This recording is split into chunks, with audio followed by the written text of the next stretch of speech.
Hi guys! Magandang hapon! Welcome back po dito sa Gandara Asari Channel for Showbiz Update. Kamusta kayo ngayon mga kakimpaw? Ayan, miss na miss niyo na po ba sila Kim and Paolo? Anyway, andito na naman nga po akong muli nagbabalik ang nagmamaganda ninyong chismosang Kimpaw. Wala na nga pong iba ang lokaret na si Gandara SRU upang magatid po sa inyo ng latest update and fresh happenings patungkol kina Kim Chiu and Paolo Avellino. And para nga po sa hapong ito, ang tatalakayin natin at pag-usapan niya sa hapon na mga kakimpaw kasi pananghalian na eh. Anyway, ayun nga, ang atin pong tatalakayin at pag-uusapan ay mayroon pong kinalaman sa ganap ngayong araw. Ano nga bang araw ngayon mga kakimpaw? Ano nga bang meron sa araw na to mga ka-KP?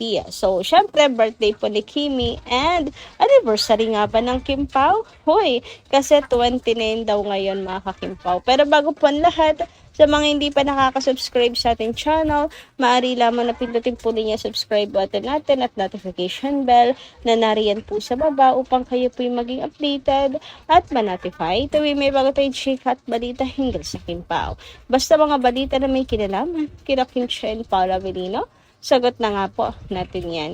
And next din po pala natin magbasa ng ilang comments mula po sa ating mga subscribers o taga-subaybay, mga kakimpaw, bilang pasasalamat sa walang sawang pagsuporta at pagtutok sa atin pong mga daily updates. So, narito na nga ang first commenter natin ngayong umaga or tanghaling ito, si Miss Mila Borja. So, pag-usapan nga natin ang nilalaman ng kanyang comment. Ma'am Gandara, totoo na ba na malaya na ang Kimpaw sa love nilang dalawa? Kaya panatag na kaming mga senior sa Kimpaw. Tuloy na ang ligaya ng Kimpaw. Handa na ba ang aming idol na aminin na nila na panatag na kaming mga fans solid senior? Malawak ang pangunawa namin sa Kimpaw. Sa vlog, di Ma'am Gandara, sobs na kami. Mga fans, solid na makita ang Kimpaw na masaya na uuwi ang Kimpaw sa Pilipinas. And tagumpay ang Kimpaw World Tour. Thank you, Lord. Kayo na ang bahala sa nega. Good night. Nakangiti ang lahat ng Kimpaw. Grabe naman Ma'am Mila Borja sa uuwi na ng Pilipinas. Hindi pa, may dalawang show pa po tayo sa Canada. Ayan, Toronto and sa Edmonton, mga KP. Anyway, pero speaking of pag-uwi sa Pilipinas, uuwi po ang Kimpaw ng tagumpay. Ng success ang show na ginawa. I-claim natin yan hanggang dito sa last tour nila Kim and Paolo. Kahit medyo malaki talaga tong Edmonton na to, siguro naman kayang-kaya natin mga Kimpaw. Patunayan natin na talagang marami nagmamahal sa kanilang dalawa. Sana ma-sold out mga Kimpaw. Ano po? So balitaan ko kayo once na may bagong update tungkol po sa tickets. Kung umuusad po ito, mga kakimpaw. Hoy, wag nyo palang makalilimutan ha, sa mga gusto makalibre ng tickets. Punta lang kayo sa page ni Kim Chiu. Ayan, sapagkat tila ang Kim Chiu Global ay mayroon pong pa-promo. So baka gusto ninyo makalibre, 2 tickets din yon, 5 winners a day, mga kakimpaw. Actually, may bagong post na naman nga po ang page ni Kim Chiu tungkol nga dito sa giveaway alert Edmonton.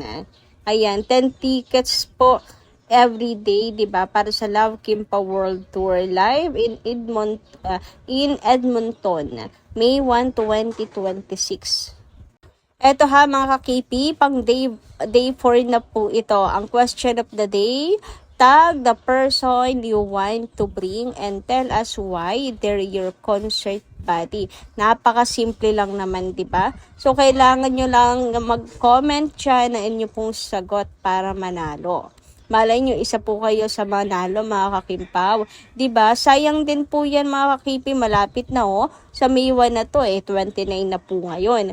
Konting, na lang, tiyaga na lang, mga kakimpaw. At mapapanood na po ulit natin ang concert nila Kim and Paolo. So, grab nyo na yung opportunity na yan, guys, habang meron pa po silang pag-giveaway. Siyempre, bukod sa kayo po, mga kakimpaw, nakapag-comment ng inyong sagot, kailangan nakafollow din po kay Kim Chu na official fan page. Ayan. Tapos, dapat i-like niyo yung post, tag niyo yung mga friends nyo, and use the hashtag #LoveKimpawEdmonton. Dapat huwag niyong kakalimutan po ang 5 mechanics na yan, mga kakimpaw, para manalo. Kasi baka mamaya mag-comment lang kayo. Hindi po kayo mananalo kapag comment lang. Dapat comment, follow, like, and dapat nakatag din po kayo. Tapos, use the hashtag #LoveKimpawEdmonton. Baka tataka kayo paano gagamitin yung hashtag. Pag nag-comment po kayo ng sagot nyo, sa ilalim po nun, dapat may hashtag kayong nakalagay. Ang hashtag ay #LoveKimpawEdmonton. Okay? Gets? Kaya ngayon pa lang, punta na kayo po sa page ni Kim Chu. Anyway, dumako naman tayo dito sa comment po ni Miss Annalyn Hiccup. Sabi niya rito, good afternoon, Gandara. Sobrang tapang ng dalawa. IG ni Paulo yan. Mas malaya talaga sila pag sa ibang bansa. Alam mo na yon, Gandara, silosong boyfriend. Spring pa lang kasi. Medyo malamig pa. Nasa California pa lang sila. So, ayan, medyo malamig pa raw. Kaya medyo balat talaga si Chinita Princess, mga ka-KP. Pero, ayun nga, sobrang tapang na nila Kim and Paulo. And thank you so much sa komento, Miss Annalyn Hiccup at Madam Kitty Bells. Ayan, maraming salamat sa inyo. And speaking of tapang, may pag-flex na nga sa kanilang social media. Si Paulo for the flex na kay Kimi, si Kimi for the flex kay Paulo. Kita nyo ba yung pagiging malaya ng Kim Pao? Mas malaya talaga sila ngayon. Ibang-iba talaga sila ngayon, mga kakimpaw. Hindi lang dahil sa ibang bansa sila, kundi malayang, hindi lang sa nakakagalaw, kundi malayang isinishare yung private moments nilang dalawa, mga kakimpaw. Before dati, nagsishare man sila, pero anino, pero sapatos, pero relo, ganyan, pero iba na ngayon. Matatapang na talaga. Walang shade, walang mask, flex kung flex, mga kakimpaw. Diba? Samantala, shoutout naman po dito kay Miss Balen Albana. Sabi niya sa ating mga solid at true supporters ng Kim Pao, iwasan natin mag-comment sa mga channels at vloggers na hindi totoo ang suporta sa Kim Pao. Court naman, kilala nyo na ang mga Kim Pao channel. Siguro naman, kilala nyo na mga Kim Pao channels at mga vloggers. Pati si Bella nagagamit na din kay Kimi. Kahit BFF siya ni Kim, hindi pa din uubra ang strategy nila. Basta Kim Pao lang ang suporta namin. Lahat po talaga gagamitin, mga Kim Pao, para makapag-clickbait, mga Kim Pao. And yan po yung ginagawa po nila. Gagawa ng issue para more engagement, more kita. So, kilala nyo na siguro naman kung sino yung dapat iwasan na nakakapagpa-stress lang po sa inyo.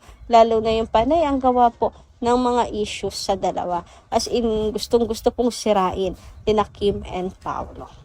So, thank you so much, Miss Malen Albana, sa paalala at pagko-comment. Ngayon naman, dumako naman po tayo dito sa pinakasentro ng ating update ngayong umagang ito at tanghaling ito, at mayroon nga po itong kinalaman sa ganap ngayong araw. Ano nga bang meron sa araw na to, mga Kim-Pao? Unang-una, birthday po. Real birthday ni Chinita Princess, April 29. Kung makikita nyo po sa page ni Chinita Princess ni Kim Chu, sa kanya pong Facebook, meron po dong nag-greet ng happy birthday, Kimi. Or siguro admin to ng page ni Kimi na KCG, Kim Chu Global. Kasi nga ito po ang tunay na birthday ni Kim ngayong araw po, April 29. So happy birthday, Chinita Princess, mahal naming Queen Chu. Pero syempre, bukod po dyan, may isa pang ganap, di umano. Ang anniversary nila Kim and Paulo. Uy, anniversary. Actually, dilulo lang po ito na anniversary nila. Kasi hindi alam kung hindi malinaw or klaro kung anniversary or monthsary ng Kim Pao.